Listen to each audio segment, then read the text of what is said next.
So here on level two of this Good Foot quest on agile leadership, we're taking a look at why agile leadership is now so necessary. Well, let's just take a look at something that is probably familiar to you. And that is this idea of the kind of changes that are happening over time. Now, performance over time decreases. That's the purple line there. Why? Because competitors get involved in the market changes, technology changes. And our goal is to keep performance improving, but to keep it improving before it gets hit. Three kinds of change you can see there. And you're probably aware that crisis change is change just a bit too late. It's in change in response to things going a little bit crazy. And we've all experienced that with COVID, for example, and sometimes with technology, huge technology or legislation changes. Reactive change, not so bad. At least we're responding to what is happening.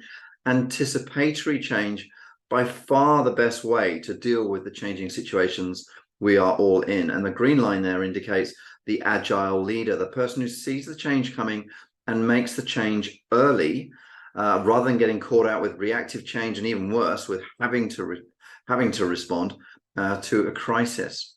So what drives change? What is it that we can see happening that would maybe make us think, do you know what? I want to be on the green line here and I want to get ahead of the change curve. Well, there's a number of factors: technology, skills, market. You can read those for yourselves. A lot of changes that are happening that would influence us in the organization. And the goal is to read ahead and to then be able to change as far ahead of the change as we can.